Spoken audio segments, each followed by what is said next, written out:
कि अनेक संतों ने इस देश में मेहनत की। हर एक के घर घर में उनके बारे में चर्चा होती है और उन संतों के बारे में बहुत कुछ मालूमात बुजुर्गों के तो है ही, पर बच्चों को भी हो जाती। धीरे धीरे ये बात जमती है कि आखिर ये लोग ऐसे कौन थे जिन्होंने इतना परमार्थ साध्य किया।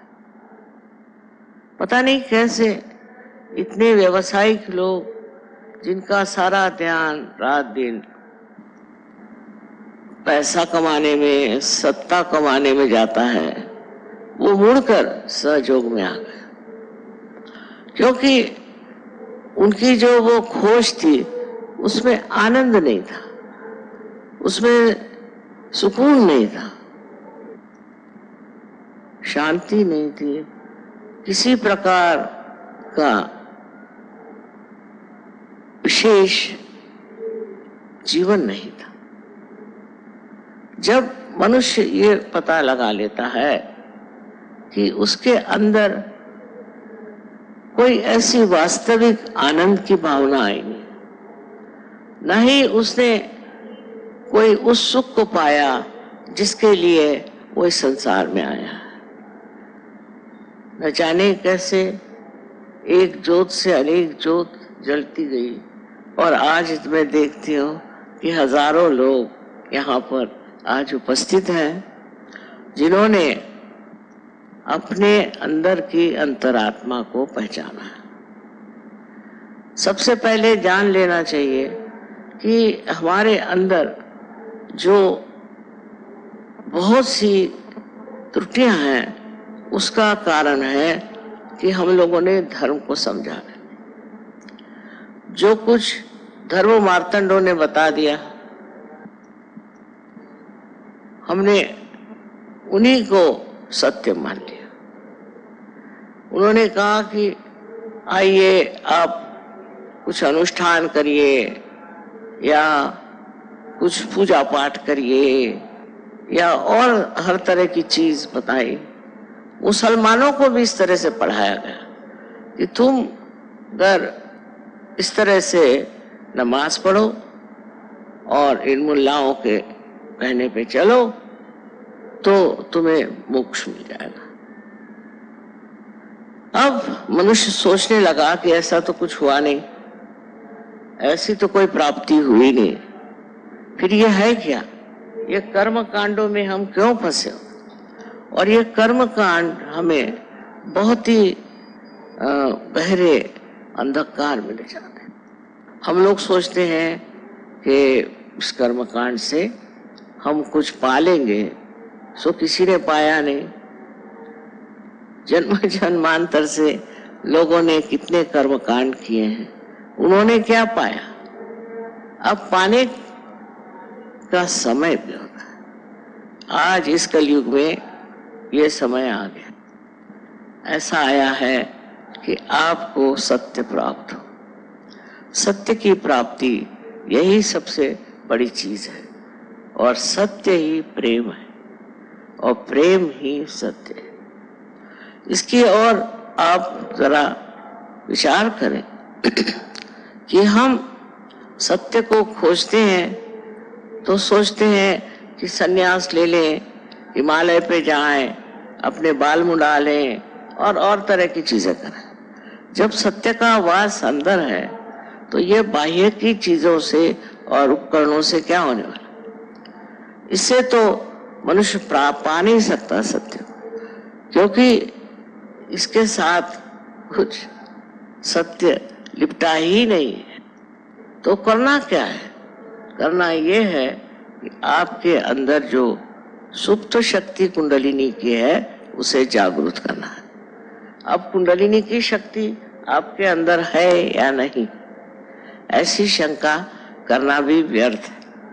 हर एक इंसान के अंदर त्रिकोणाकार अस्थि में कुंडलिनी की शक्ति है और उसे जागृत करना बहुत ही जरूरी है, जिससे कि आप उस चीज को प्राप्त करें जिसे मैं कहती हूँ सत्य, वास्तविकता। सबने कहा है कि अपने को जानो, अपने को पहचानो। लेकिन कैसे?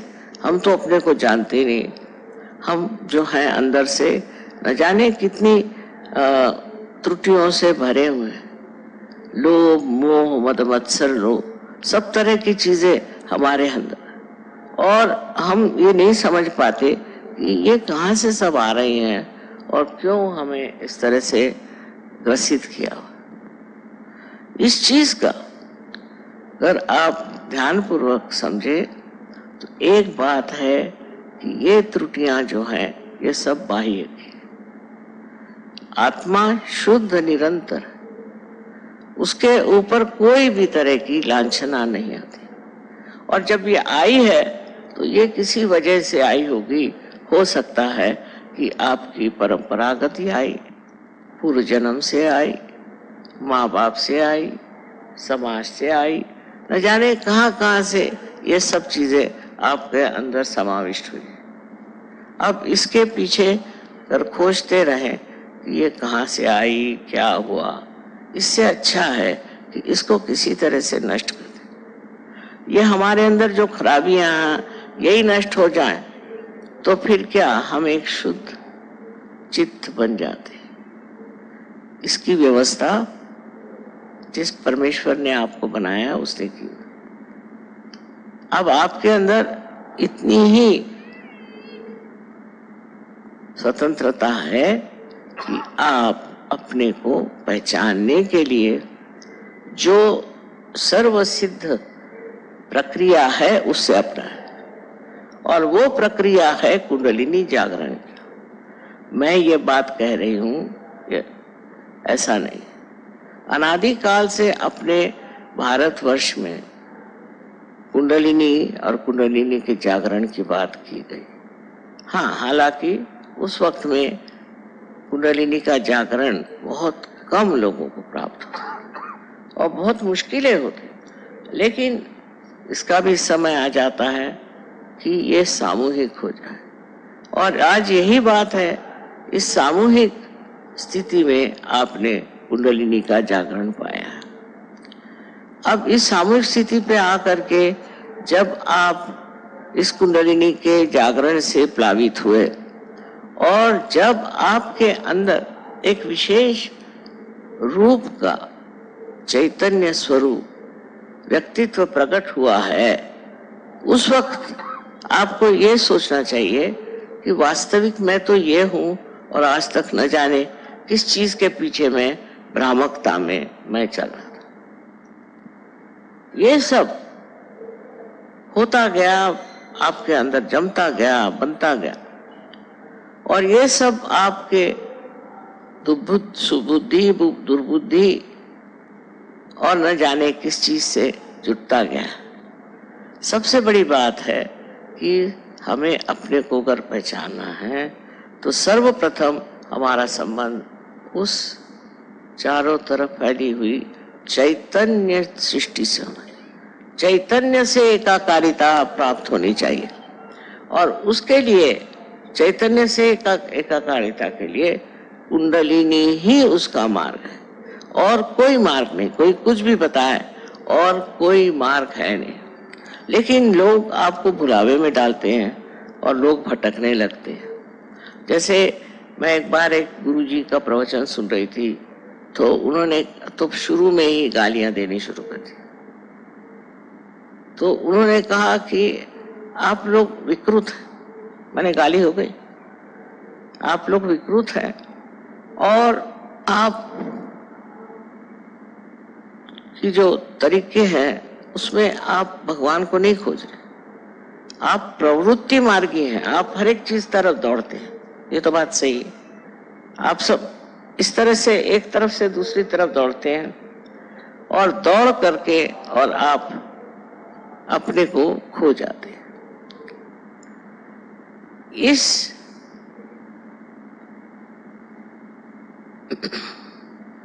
इस दौड़ में, इस तरह के प्रवृत्ति में हमारी सारी ही शक्ति नष्ट हो जाती। आज ये चाहिए तो कल वो चाहिए, तो परसों वो चाहिए, भाग रहे इधर से उधर, उधर से उधर, उधर से उधर। अब ये जो उन्होंने गाली बक दी कि आप प्रवृत्ति मार्ग के हैं, उसको लोग मान लेते हैं कि अच्छा हम प्रवृत्ति मार्ग के, और वो दूसरों के लिए कहते हैं कि आप निवृत्ति मार्गी हैं नहीं, तो आप क्यों आत्मा को प्राप्त कर रहे हो? अगर आप निवृत्ति मार्गी हैं, माने आपकी जो वृत्ति इधर उधर नहीं दौड़ती, तो आप आत्मा को प्राप्त कर सकते हैं। अब पहले ही इस तरह की एक कठिन समस्या उपस्थित कर दी कि सर्वसाधारण मनुष्य अपने को सोचेगा कि हाँ भाई मैं तो हूं प्रवृत्ति मार्गी, तो वो कहेंगे कि अच्छा ठीक है, आप गुरुओं की सेवा करो, उनको पैसा दो, ये मेहनत करो, ये कर्म कांड करो, इधर पैसा लगाओ, उधर पैसा लगाओ, और जिस तरह से भी हो सके तुम सब कुछ अपना परमेश्वर को दे दो, उसके बाद संन्यास ले लो। और आपको ये बात समझ में आ जाती है भाई ये आसान चीज है, पर ये अंधों की बात है। अच्छे भले आंख होते हुए भी अगर कोई कहे कि तुम अंधे हो तो क्या इसे मान लेना चाहिए? कोई कहे आप प्रवृत्ति मार्गी हैं तो क्या इसे मान लेना चाहिए? अगर आपके अंदर निवृत्ति नहीं है, ऐसा उनका कहना, तो आप ज्ञान मार्ग मतलब सहयोग में नहीं आ सकते। इस तरह की एक भाषा ये लोग व्यवहार में लाते हैं, और उससे सर्वसाधारण जनता ये कहती कि भाई हमारे लिए तो ये ठीक है कि गुरुओं को सेवा करो, उनको सब दो, उनको सब समर्पण दो। इस तरह की जो हमारे अंदर एक गलत धारणाएं बैठ जाती है और हम उसे मान भी लेते हैं, क्योंकि हमारे अंदर विश्वास ही नहीं है कि हम कभी अपने आत्मा को पा सकते हैं और जिससे हम अपने को जान सकते हैं। लेकिन विश्वास रखिए, यहाँ आज बहुत से लोग ऐसे बैठे हैं कि जिन्होंने कुंडलिनी का जागरण और उसकी विशेषताओं से पूर्णतः अपने जीवन को प्रफुल्लित किया हुआ, और आप लोग सभी इस प्रकार इस चीज को पा सकते हैं। आप में कोई कमी नहीं, कोई कमी नहीं, ये शक्ति आप सबके अंदर है।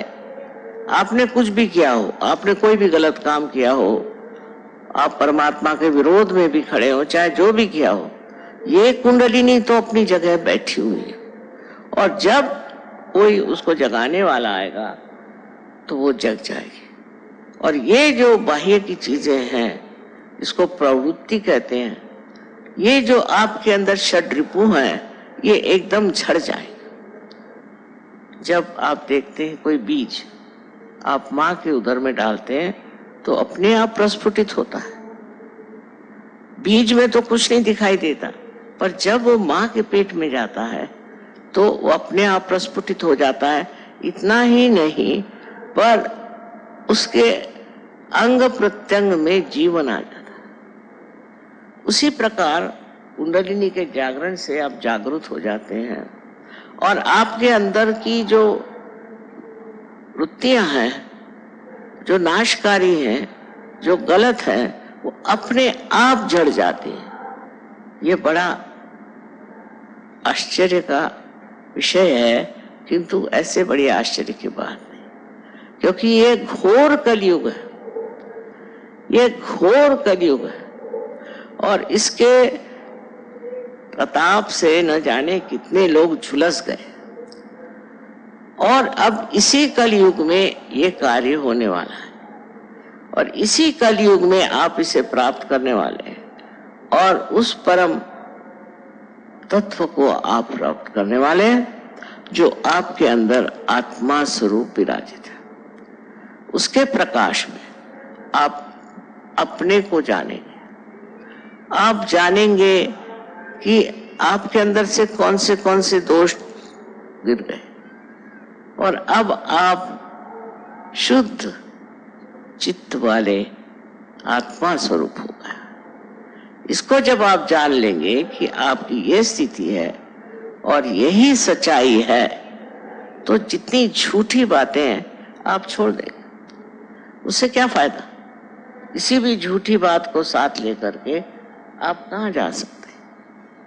पर तब तक झूठ नहीं दिखाई देता जब तक आपकी आत्मा जागृत नहीं होती। आत्मा के प्रकाश में ही आप उस झूठ को समझ सकते हैं जो आपको हर तरह से भुलावे में रखता है।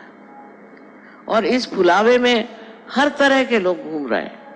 आप दुनिया की तरफ नजर करें, किसी भी धर्म का नाम लेकर के आज लड़ रहे हैं। अरे भाई, जब धर्म है, जब एक ही परमात्मा है तो लड़ क्यों रहे हो? पर इस तरह के भुलावे तैयार हो जाते हैं, दिमागी जमा खर्च ऐसा बन जाता है और उसको लोग अपना लेते हैं। उसका कारण यही है कि उनकी समझ में अभी प्रकाश नहीं। जब कुंडलिनी का जागरण होता है तो आपका संबंध उस परम चैतन्य की शक्ति से हो जाता है और ये संबंध बड़ा माना हुआ। आइंस्टीन जैसे इतने बड़े साइंटिस्ट ने यह कहा है कि जब आपका संबंध टॉर्शन एरिया उसको कहते हैं होता है तो अकस्मात ऐसी चीजें होती हैं, इस तरह से आप शांत चित्त हो जाते हैं कि उस शांत चित्त में न जाने कितनी उपलब्धियां होती हैं और कितने तरह के नए नए आपको प्रयोग मिलते हैं और नई नई उपलब्धियां होती हैं। ये सारी चीजें होते हुए भी जब लोग बार बार जग कर सो जाते हैं और सोकर फिर जगते हैं, ऐसी भी दशा चलती है। ऐसे लोग नहीं होते कि जो एक बार पार हो गए सो, उसके बाद उनकी गहनता कितनी है इस पर निर्भर है। अगर आप गहन हैं तो ये चीज आपके अंदर जब जागृत होती है तो उसका बड़ा गहन अनुभव होता है। आप एकदम निर्विचारिता में चले जाते हैं। आज ही मैं बता रही थी कि मनुष्य विचार क्यों करता है, हर समय हर एक चीज पे देखना और उस पे विचार करना। कोई चीज है, जैसे ये अब कारपेट है, ये कहाँ से आई होगी, कितने की होगी, क्या होगा, दुनिया भर की झंझटें इसके लिए होगी। बजाय इसके को इतना सुंदर है, इसका सौंदर्य, उसका आनंद ले, मनुष्य सोचते ही रहता है। और इस तरह के सोच विचार से मनुष्य कभी कभी पगला भी जाता। तो किसी भी चीज के और देखकर उस पर प्रक्रिया करना, रिएक्ट करना, इससे बढ़ के और कोई गलती नहीं। क्योंकि जो आप प्रक्रिया कर रहे हैं या रिएक्ट कर रहे हैं किसी चीज पर, तो वो आप अपने अहंकार के कारण या आपके अंदर जो सुप्त चेतन है, जिसे कि कंडीशनिंग कहते हैं, उसके कारण कर रहे हैं। आप इसलिए नहीं कर रहे हैं कि आप उसे पूरी तरह से देख रहे हैं। वो साक्षी स्वरूपत्व आपने, उस चीज को आप पूरी तरह से देखें। अगर आप पूरी तरह से उसे देख सकते हैं तो उस चीज का आनंद आपके अंदर पूरी तरह से समा जाए। सबसे तो बड़ी बात यह है कि इस दशा में आने की बात बहुतों ने कही, मैं कह रही हूँ ऐसी बात नहीं, पर वो बहुत से लोग समझ नहीं पाए होंगे या उस वक्त ये भी सोचा होगा कि ये कैसे हो सकता है, हम तो एक मानव हैं, ये कैसे हो सकता है। कुंडलिनी के जागरण से सब हो सकता है। और जब कुंडलिनी आप सबके अंदर वास्तव किए हुए, जब वो स्थित है वहां, तो सिर्फ उसके जागरण की बात है। ये आपका धरोहर, ये आपकी अपनी चीज है जिसे आपने खरीदी नहीं, उसके लिए कोई पैसा नहीं दिया, उसके लिए किसी भी तरह की याचना नहीं की, वो अंदर है, वो स्थित है। सिर्फ उसकी जागृति होने का विचार होना चाहिए। अब ये कुंडलिनी शक्ति जो है, ये आपकी बड़ी शुद्ध इच्छा है। शुद्ध इच्छा हमारे यहाँ कोई है नहीं। जैसे कोई साहब वो कहेंगे, साहब मैं चाहता हूं कि मेरे पास एक मोटर आ जाए। अच्छा भाई, आ गई मोटर, तो उसका आनंद ही नहीं उठाया, फिर लगे दूसरा कुछ ढूंढने, फिर वो चीज हो गई तो फिर लगी तीसरी चीज। तो इसका मतलब आपकी जो इच्छाएं शुद्ध नहीं थी।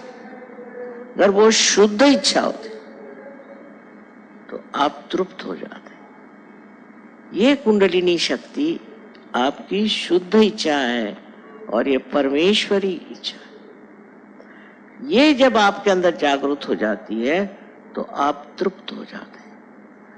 तृप्त हो जाते माने आप सोचते हैं कि ये जो मेरा मन ये चाहिए वो चाहिए करता था, उसके जगह अब मैं ऐसे सुंदर बाग में आ गया हूँ जहाँ सुगंध ही सुगंध, आनंद ही आनंद, शांति ही शांति और प्रेम ही प्रेम बसा।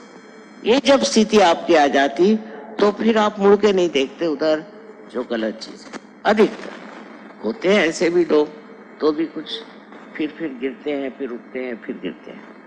पर सहयोग में जिसने एक बार इसे प्राप्त किया, वो इतनी महत्वपूर्ण चीज है और इतने सहज में होती है। उसके लिए कुछ करना नहीं, उसके लिए आपको पैसा देना नहीं, कोई चीज नहीं, प्रार्थना नहीं, कुछ नहीं। सिर्फ आपके अंदर शुद्ध इच्छा होनी चाहिए कि मैं अपने आत्मा को प्राप्त करूं। इस शुद्ध इच्छा से ही आप उसे प्राप्त करें। सिर्फ मन में यही एक इच्छा रखें कि मेरी कुंडलिनी जागृत हो जाए। ये इच्छा ही इतनी प्रबल है कि उससे अनेक लोग अनेक देशों में मैंने देखा कि एकदम से पार हो गए। जैसे एक देश है बेनिन, वहां पर पहले वो मुसलमान लोग थे और वो फ्रेंच लोगों से इतने घबरा गए थे कि उन्होंने मुसलमान धर्म ले लिया। वो मुसलमान धर्म लेने के बाद वो संतुष्ट नहीं थे, उससे भी परेशान, उससे भी झगड़े, ये वो। पर जब उनको सहयोग मिल गया तो सब छोड़ छाड़ के अब मजे में है। आपको आश्चर्य होगा कि आज वहां भी 14,000 सहयोगी हैं, वो सब मुसलमान। ये तो मैं मुसलमान उनको मानती हूँ कि जिनके हाथ में चैतन्य है, जिनके हाथ बोलेंगे। आज कियामा का जमाना है, अगर आपके हाथ बोल सकते हैं तभी आप मुसलमान हैं, नहीं तो है नहीं। मुसलमान का मतलब है समर्पण, और जब तक आपके हाथ नहीं बोलते आप क्या समर्पण करें। इस तरह से गलत फहमी में पड़े हुए लोग न जाने क्या क्या चीजें करें। इसके लिए ये नहीं है कि आप अगर किसी वेद शास्त्र पढ़े हुए हैं या आप बड़े तीर्थ यात्रा करते हैं और आप दुनिया भर के ब्राह्मणों को और कहना चाहिए कि आज हमारे पड़ोस में एक बड़े जोरों में मंत्र बोलने लगे, ऐसे लोगों को आप प्रोत्साहित करते हैं और उनकी मदद करते हैं और उनको पैसा देते हैं, इससे कुछ नहीं होने वाला। ये सब बेकार की बातें, बेवकूफी की बातें। समझदारी क्या है कि आपको क्या मिला, आपने सब दिया, आपको क्या प्राप्त हुआ, आपको क्या मिला, क्या आपको अपना आत्म साक्षात्कार मिला। आत्म साक्षात्कार के बाद ही आप जानेंगे कि आप क्या है और क्या आपकी शक्तियां और क्या कर सकते हैं आप कितने समर्थ हैं। जब तक आपका अर्थ ही नहीं मिलता आप समर्थ कैसे होंगे। इस समर्थता में आप अनेक कार्य कर सकते हैं। मैं तो इतने आश्चर्य में हूँ कि परदेश में जब मैं रहती हूँ तो ये परदेसी, इन्होंने तो कभी कुंडलिनी का नाम भी नहीं सुना, पर जब से पार हो गए तो न जाने क्या क्या चमत्कार कर रहे हैं दुनिया भर की चीजों में। और जब ये मुझे बताते हैं तो मैं सोचती हूँ कि ये चमत्कार का भंडारा जो है ये कैसे एकदम से खुल गया, ये लोग इसे कैसे प्राप्त हुए। सब तरह से शारीरिक, मानसिक, बौद्धिक आपकी पूर्णतया प्रगति हो जाती है और आप इसे आत्मसात कर लेते हैं। इतनी सुंदर चीज है कि अपने आत्मा को आप जाने। आप ही के अंदर ये हीरा है, आप ही के अंदर ये ज्ञान, आप ही के अंदर सब कुछ है। सिर्फ उसका मार्ग जो है सिर्फ कुंडलिनी जागरण है और कोई। ये मैं आपसे इसलिए बताना चाहती हूँ कि बहुत बार मुझे लोग प्रश्न पूछते हैं कि कुंडलिनी से और कोई मार्ग है। मैंने कहा और कोई मार्ग नहीं, सच बात तो ये, उसमें मेरा लेना देना कोई नहीं, लेकिन आपको तो जो सच है वही बताना है कि कुंडलिनी के जागरण के सिवाय आपके पास और कोई मार्ग नहीं है जिससे आप अपने को भी जाने और दुनिया को भी जाने। सारे दुनिया भर के धंधे छोड़ करके सीधे अपने अंदर बसी हुई इस महान शक्ति का उद्घाटन करना ही आपका परम कर्तव्य। आज आप लोगों को यहाँ देख करके इतने बड़ी तादाद में मेरा हृदय भरा था। एक जमाना था कि मैं दिल्ली को बिल्ली कहती थी, यहाँ तो किसी की खोपड़ी में सहयोग घुसेगा नहीं। वो आज मैं देख रही हूँ कि आप लोगों ने इसे आत्मसात किया और अपनाया, और सब तरह का लाभ ही लाभ है, हर तरह का लाभ इसमें है।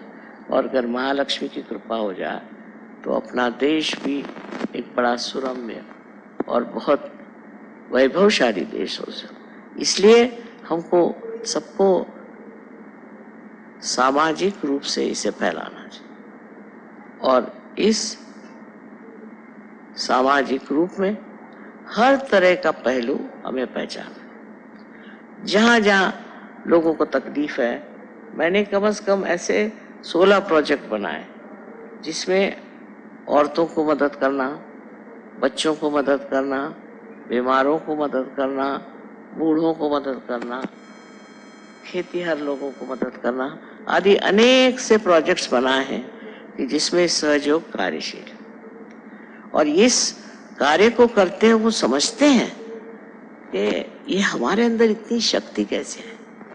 हम रोगों को ठीक करते हैं, पागलों को ठीक करते हैं और सबको व्यसन से छुड़ाते हैं। ये सब शक्तियाँ हमारे अंदर कैसे हैं? ये शक्ति आपके अंदर आने का एकमेव साधन है, वो है कुंडलिनी का जागरण, और उसको जागरूक रखना चाहिए। इधर उधर भटकने वाले लोगों को ये ठीक है कि वो एक जगह जरा रुक जाएं और देखें कि आप हैं कौन, आप कितनी महान वस्तु, आप में कितना सामर्थ्य, और उसे आप किस तरह से इस्तेमाल करना चाहिए। मुझे पूर्ण आशा है कि अगले वक्त मैं जब आऊँ तो इससे भी दूने लोग यहाँ रहे। इतना ही नहीं, वो लोग कार्यान्वित सहयोग में उसको पा करके आपको संन्यास लेने की जरूरत नहीं, हिमालय पर जाने की जरूरत नहीं, यही समाज में रह करके सहयोग को फैलाना है और इस तरह से विश्व में एक विशेष सहज समाज बनाना है। और इस सहज समाज में वही करना चाहिए कि जो सारे संसार का उद्धार कर सकता है, और जितनी इसकी त्रुटियां हैं उनको बिल्कुल पूरी तरह से नष्ट कर सकता है। ये कार्य आप लोग सब कर सकते हैं, और इसलिए मैं आपसे बार बार यही कहूँगी कि अपनी जागृति करते रहें, मनन करें, मनन से जागृति बनी रहे, और जो दोष हैं वो धीरे धीरे बिल्कुल निकल जाएंगे। इससे आप एक सुंदर स्वरूप, बहुत ही बढ़िया एक व्यक्ति हो जाए। ऐसे अगर व्यक्ति समाज में हो जाए तो ये दुनिया भर की जो आफतें मची हुई हैं, दुनिया में मारा मारी और किस तरह के घोर अत्याचार हो रहे हैं, ये सब रुक जाए, क्योंकि आप एक सुंदर मानव प्रकृति बन जाएंगे, और ये सब चीज़ों से आप दूर रह करके भी इन पर अपना प्रकाश डाल सकते हैं और सब ठीक कर सकते हैं।